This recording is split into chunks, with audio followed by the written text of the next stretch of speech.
Long ago, in ancient India, near the mighty Himalayan mountains, there lived a noble king named King Suddhodana and his gentle wife, Queen Maya. One joyful day, the queen gave birth to a beautiful baby boy, their first child. They named him Siddhartha. The palace was filled with celebration. Friends, relatives, and well-wishers came from far and wide to see the newborn prince. Among them, there was a wise old sage, a fortune-teller, who lived high in the mountains. The king respectfully asked him, "Tell me, wise one, what future do you see for my son?" The old man smiled and replied, "Your Majesty, your son may one day become a great king, ruling wisely over a vast kingdom." The king's face lit up. "I knew it," he exclaimed happily. But the sage continued, "Or he may choose a different path. He may leave the palace, live a simple life, and devote himself to helping others." The king frowned. "That will never happen," he said firmly. "My son will be king, just like me." Prince Siddhartha grew up surrounded by luxury and comfort.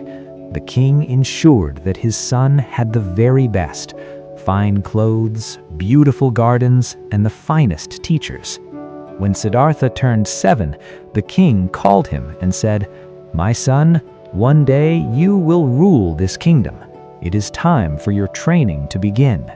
Siddhartha learned to ride horses, shoot arrows, wrestle, and fight with swords, all the skills of a warrior king. He learned quickly and with great focus. His cousin Devadatta, who was the same age, trained alongside him. The king hoped the two boys would become strong and brave together. In the evenings, after lessons were over, Siddhartha loved to walk quietly through the palace gardens.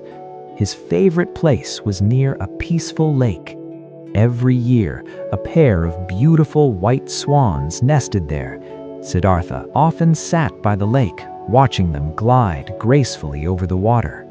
Evening, as he looked up at the sky, he saw 3 wild swans flying overhead. Suddenly, one of them cried out, faltered, and fell to the ground.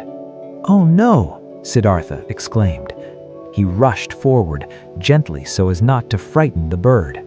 There, lying helpless on the ground, was the swan, an arrow stuck in its wing. "Now I understand," Siddhartha said softly. "You've been hurt." Carefully, he removed the arrow, took off his own shirt, and wrapped it around the injured wing.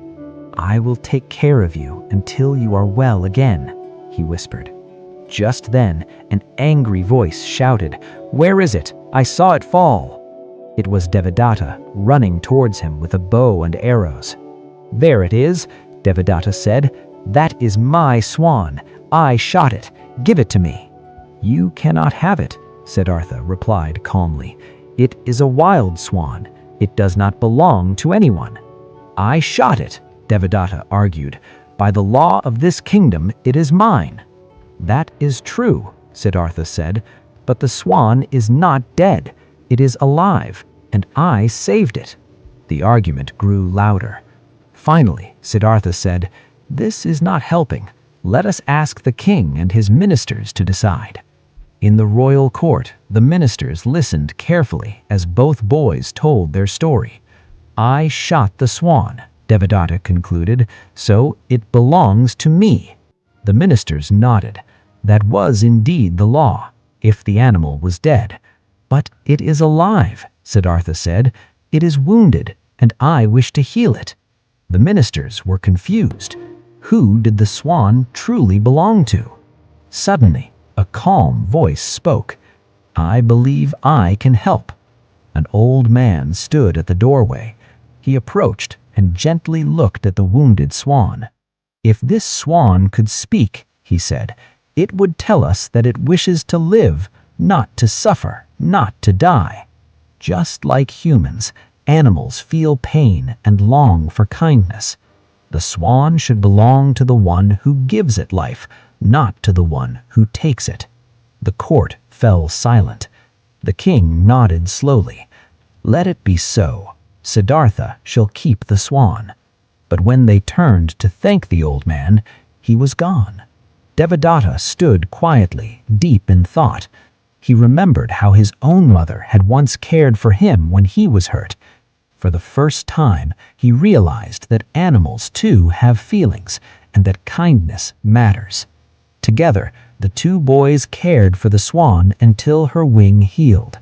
One evening, they led her back to the palace lake.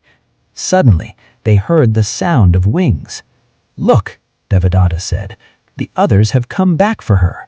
The swan rose into the air, circled the lake once, as if saying goodbye, and then flew away with her companions towards the northern mountains. And thus, even as a child, Prince Siddhartha showed the compassion that would one day change the world.